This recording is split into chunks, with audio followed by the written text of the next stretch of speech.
What is good, YouTube? Quinn Wade basketball analysis coming to y'all with a quick video. We're going to talk about Andre Drummond possibly going to my Boston Celtics. This is a trade that a lot of people have been talking about, and a lot of people have been interested in knowing what I personally think. By me, one, being an analyst, two, me being a Boston Celtics fan, and three, the Celtics being one piece away from being a legitimate championship contender and possibly the best team in the Eastern Conference.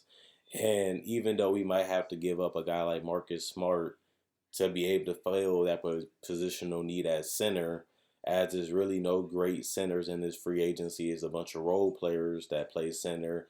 And if you think Hassan Whiteside can make a big difference, he will be probably the cheapest center you can get because Anthony Davis is most likely going to stay with the Boston. He's going to most likely stay with the Lakers, and then you still got Drummond, who can always become a free agent next year.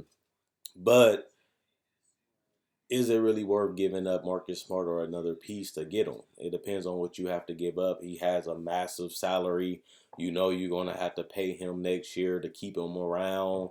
And it'll be decent because you'll know what you're getting. You'll know how he fits. Brad Stevens is a genius. He'll figure out a way to use Drummond. He'll figure out a way to make him effective. He doesn't really have to do much with this team because they already have their scores. They already have their guys.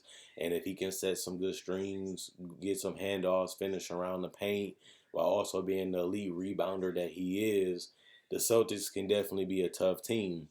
Now, you can also say, what happened if they give up Gordon Hayward? The question will be, would Cleveland want Gordon Hayward, knowing that he can leave next year and go to a different team? Do he want to sign the extension with them?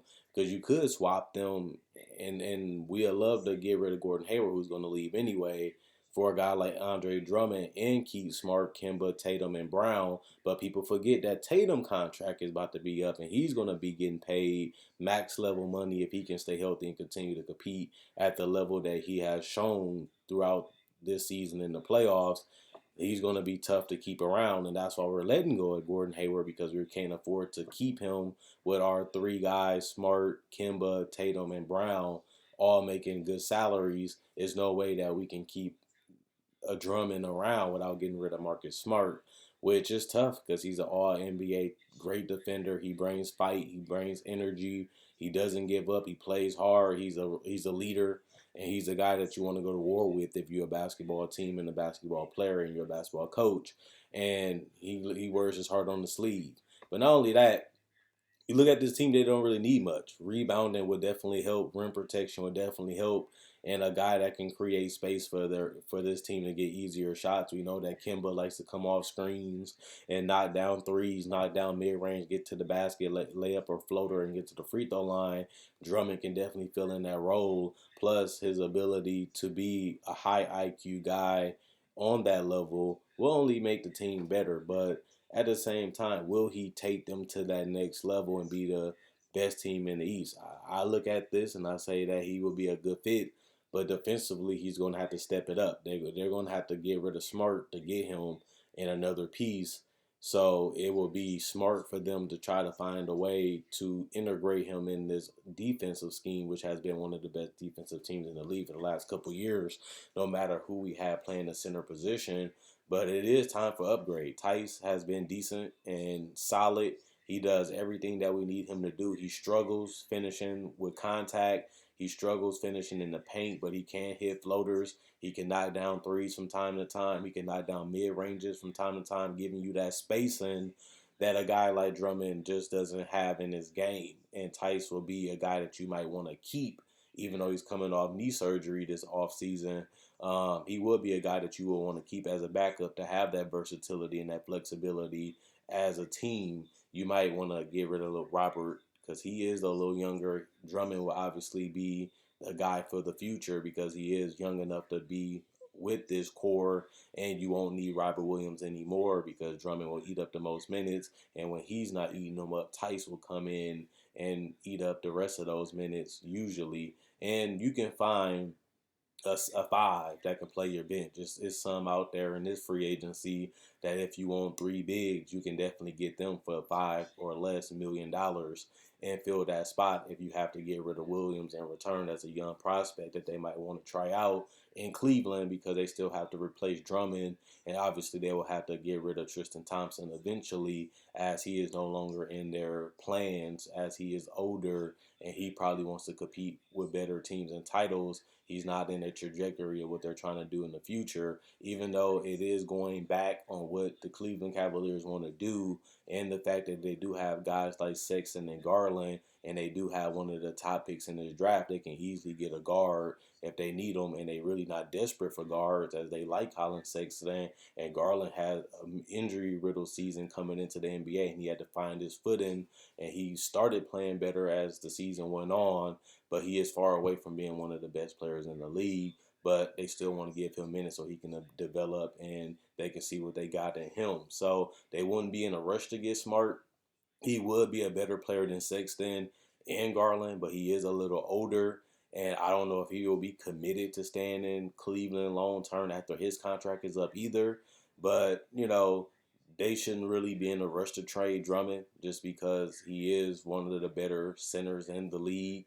And he does feel the need if you're going to let Tristan Thompson go. He will feel that need of being a guy that can gobble up a lot of stats, but I don't really see him helping them becoming a significant team. And I made a video about that a couple weeks ago where Drummond and Kevin Love and another piece going to make you a 6, 7, or 8 seed in the first round exit. It isn't going to make you a championship team. So to me, they will be better off trying to get a top 5 pick like they did this year and trying to swing for a superstar and trying to be competitive.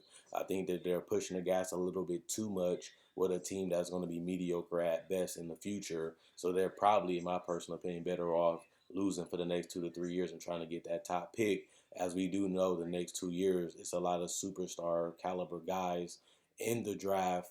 Not this draft, but the next two.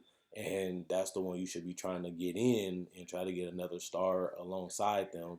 But it is going to be a question because if Cleveland can't lock down and get a long-term commitment from Drummond, they can lose him for nothing anyway. So that's going to be the tough thing. At least Marcus Smart got a couple more years on the contract, and at least he's going to bring something that you don't have on your team currently, which is defense. Plus, you get another piece or probably even a draft pick to get Drummond to come down there. That may be better, but they can even, like I said, throw in Robert Williams and give them a future center for that position if they do want to get off Drummond and get Smart and Robert in the pick. I think that you will do that. But I don't know if Danny Ainge will be willing to give up that much for a guy like Drummond, who has played on teams that have made the playoffs but has never impacted a dominant team. And that's something that you do have to consider if you're willing to trade or take Drummond. Can he be a guy that can get you to that next level? As the years that he has been a starter, they have never made it out of the first round. It never has been one of the best teams in the NBA, and you're going to be paying him 25 to 30 million a season, and he may not be a big difference maker that helps you win more. And that's the whole point of the video. Would trading Andre Drummond make the Boston Celtics the team to beat? Will it make them the championship team that they're trying to get to? I think that it makes them better, but it also, like I said, depends on what they have to give up to acquire him. And it also depends on how much money they're willing to spend on him because he will be a free agent next year and you'll be giving him 4 to 5 years on an extended contract. And then you do have to pay Brown, Tatum, and Kemba, and you're stuck. If that team doesn't get where they need to be, you're locked into that team. And only way it would work is if Drummond take a significant pay cut than he's already taken now. And once his contract is up, he'll be eligible to make even more money as he'll have the years. Plus, he will be off his rookie extension and his second year extension, which means he'd be able to make even more money in the future just based off him playing in the league longer and him being an all-star caliber big. So that's the thing you just got to think about with Drummond. Will he make you better? Can he get you to that next level? And it's a lot of teams that's missing one piece. Can Drummond be that piece? And if he is that piece for the Celtics, will they be willing to pay him? Will they be willing to pay the tax? And on top of that, will he take a less amount of money than he wants to stay in a team like Boston, where Cleveland has the cap space and they already traded for him, showing that they wanted him? if he wants to stay in Cleveland, they have everything that he needs. Besides, they might not be a team that's going to win a significant amount of games, as they still will be a mediocre team at best with him. And that's been the case with Drummond. He has been an impactful player, but he hasn't really won that much in the league. He is an All NBA and an All Star, not the greatest defender, not the greatest player, but is, still a quality big in this league. And if you're going to put all your eggs in the basket on Drummond, it has to pay off, as you're going to owe him a lot of money next year when he becomes a free agent. So let me know what you guys think. Should the Celtics get Drummond? Will he answer their problems? Is he worth the gamble? Is he worth the risk? Is he worth giving up Marcus Smart and another piece to make the salaries match? Or do you think that the team is just better without him? Do you think they should go for Miles Turner, who is a worse rebounder, but a floor spacer and a better defender? Should they still go for Gobert? Why go for Drummond? Why go for Miles Turner where you can have it all and get a guy like Rudy Gobert, who's a better rebounder than Turner and also a better defender than Turner and Drummond, but not the floor spacer that Tice and Turner is? So to me, they can have it all by getting, a guy like Tice to go with Drummond or Tice to go with Rudy Gobert, but is also going to lose them one of their significant pieces to make that work and to get a team interested in getting rid of their franchise players at those center positions. So it's tough. You got to give up some. You got to take risks. You got to take gambles. And trading for a big, the Celtics, will they want to go all in on it? Or will they just stay pat and try to patch it up again until they can find a guy that they feel can fill that role? Or will they try to find that player in the draft? And if they find that player in the draft and they don't even have to worry about Turner, Drummond, or Gobert, they just pick them up, develop them, and allow them to become who they truly are in the system of Brad Stevens and the Celtics. Check out my website, analysisplayground.com. Link in the description, comment section below. Check out my Facebook page, analysisplayground.com. Link in the description, comment section below. Like on Facebook to show support. Thanks for everybody that liked on Facebook already. And if you haven't, check out my older videos. If you like this video, you like my older videos, I have breakdowns of legends, players, and rookies, and even summer league coverage and breakdowns, NBA draft coverage, top 10 lists, playoff predictions, free agency, trade deadline, and also season previews. So if you love basketball, you need it every day, this is the channel for you, as I have over 1,000, almost 2,000 videos on my channel, and I upload every day with a variety of topics. So if you love basketball, you can't get enough, this is the channel for you. I promise you, if you don't believe it, check out my older videos, and if you like this one, that's the proof. Also, I got a spread shirt where you can buy merchandise. That'll be in the description in the comment section below. You can also buy merchandise on my Facebook page. Pick the color of the shirt, pick the color of the logo that you want. You can also pick out hats and other things like that. And you can find merchandise also that you might want. Message me on Facebook and I can get it shipped out to you. Not only that, hope you guys enjoy the rest of your day. Hope you guys enjoyed the video. Quinn Wade, basketball analysis, I'm gone. And let me know what you guys think about the Boston Celtics trying to get Drummond or going in a different direction with another player. We in a situation where we're trying to get better. We're trying to get to that title, and we're not that far from it. So being a Celtics fan, not that bad in the next generation and in the future. So I'm not complaining right now.